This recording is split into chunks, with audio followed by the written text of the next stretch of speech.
Hello friends, welcome to home food zone. இன்றைக்கி இந்த வீடியோவில் ரொம்பவே ஹெல்த்தியான நல்ல ஃபில்லிங்கான ஒரு பிரேக்ஃபாஸ்ட் ரெசிபி. நீங்கள் இதை ஸ்நாக்ஸாகவும் கொடுக்கலாம். ரொம்ப ரொம்ப நல்லாயிருக்கும், ரொம்ப ஈஸியாகவும் இருக்கும், அதே சமயத்தில் நல்லா டிஃப்ரெண்ட்டாகவும் இருக்கும். இது எப்படி செய்யறதா பார்க்கலாம். இதை செய்கிறதுக்கு முதல்ல நம்ம மாவு பிசைஞ்சு எடுத்துக்கலாம். அதுக்காக ஒரு மிக்சிங் பவுலில் 1 கப் அளவுக்கு கம்பு மாவு, 1/4 கப் அளவுக்கு கோதுமை மாவு போட்டுக்கோங்க. இதில் ஒரு 1/2 டீஸ்பூன் அளவு உப்பு சேர்த்துக்கோங்க. 1 டேபிள் ஸ்பூன் அளவு நல்ல நெய் சேர்த்துக்கோங்க. இல்லைனா நீங்கள் எண்ணெய் கூட சேர்த்துக்கலாம். இப்போ இதை நல்லா ஃபஸ்ட்டு மிக்ஸ் பண்ணி எடுத்துக்கலாம். நெய் நல்லா எல்லா பக்கமும் படுற மாதிரி மாவோடு சேர்த்து இந்த மாதிரி நல்லா பிசைஞ்சு எடுத்துக்கோங்க. ஓரளவு நல்லா இந்த மாதிரி மிக்ஸ் பண்ணி எடுத்ததும் இதில் தண்ணி ஊற்றி நார்மலாக நம்ம சப்பாத்திக்கெலாம் எப்படி பிசைவோமோ அதே மாதிரி பிசைஞ்சிக்கலாம்.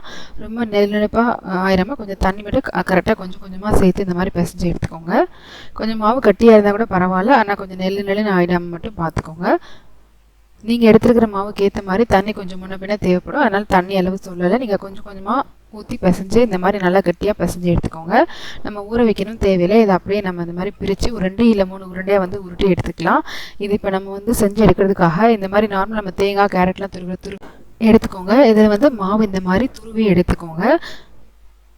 ஒரே டைரெக்ஷனில் இந்த மாதிரி கரெக்டாக மேலேருந்து கீழே வரைக்கும் இந்த மாதிரி நல்லா துருவி எடுத்திங்கன்னா உங்களுக்கு ஒன்று போல் உதிரியாக மாவு தனித்தனியாக விலகும். அப்படியே நம்ம வேக வச்செடுக்கிறதுக்கும் ஈஸியாக இருக்கும். கையை வச்சு சின்ன சின்ன உருண்டையாக பண்ணணும், ரொம்ப டைம் எடுக்கும். இந்த மாதிரி நம்ம துருவி எடுத்தோன்னா நல்லா ஈஸியாக இருக்கும், சட்டுன்னு செஞ்சு முடிச்சிடலாம்.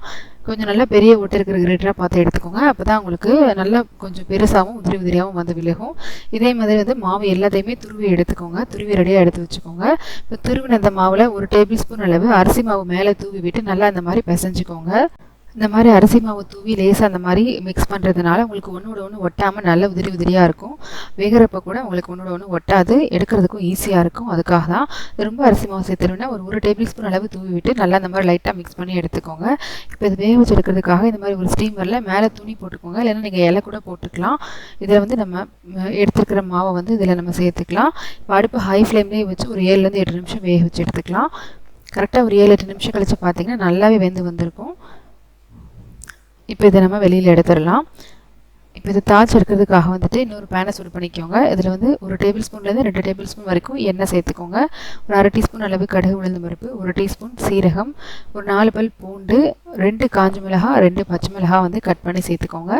கூடவே ஒரு பெரிய வெங்காயம் பொடிசாக கட் பண்ணது, ஒரு கைப்பிடி அளவு ஃப்ரெஷ்ஷான கருவேப்பிலையும் சேர்த்துட்டு இது எல்லாமே சேர்த்து நல்லா வறுத்து எடுத்துக்கோங்க. காரத்துக்காக வேறு எந்த மசாலாவும் நம்ம சேர்க்க போகிறதில்ல, மிளகாய் மட்டும்தான். அதனால் நீங்கள் காரம் அதிகமாக சேர்த்துப்பீங்கன்னா அதுக்கேற்ற மாதிரி நீங்கள் மிளகாய் அட்ஜஸ்ட் பண்ணி சேர்த்துக்கோங்க. ஓரளவு வெங்காயம் நல்லா வறுப்பட்டதும் இது ஒரு 1/4 டீஸ்பூன் உப்பு, 1/4 டீஸ்பூன் மஞ்சள் தூள், 1/2 டீஸ்பூன் கரம் மசாலா சேர்த்து நல்லா மிக்ஸ் பண்ணி விட்டுக்கோங்க. மசாலா ஓரளவு நல்லா பச்சை வாசனைலாம் போனதும் நம்ம வேக வச்சு எடுத்து வச்சுருக்க இந்த கம்பு மாவு, இந்த பீசஸ் எல்லாத்தையுமே இதில் சேர்த்து நல்லா நம்ம கலந்துக்கலாம். மற்றபடி உங்களுக்கு விருப்பமான மசாலா எது வேணாலும் நீங்கள் சேர்த்துக்கலாம். டேஸ்ட்டுக்காக நீங்கள் சின்ன குழந்தைங்களுக்கு கொடுக்குறீங்கன்னா கொஞ்சம் சாட் மசாலா கூட சேர்த்துக்கலாம். காரத்துக்காக நீங்கள் மிளகுத்தூள் கூட சேர்க்குறதுனா கொஞ்சம் சேர்த்துக்கலாம். இப்போ நல்லா அந்த மசாலா எல்லா பக்கமும் படுற மாதிரி ஒன்று போல் இந்த மாதிரி பரட்டி விட்டு மிக்ஸ் பண்ணி எடுத்துக்கோங்க. அப்படியே வேக வச்சு எடுத்தோடனே சூடாக இருக்கும்போதே இப்படி நீங்கள் வெங்காயத்தில் போட்டு ஃப்ரை பண்ணிட்டீங்கன்னா ரொம்ப டைம் எடுக்காது. லேசாக சூடானோடனே நம்ம ஸ்டவ் ஆஃப் பண்ணிட்டு இறக்கிடலாம்.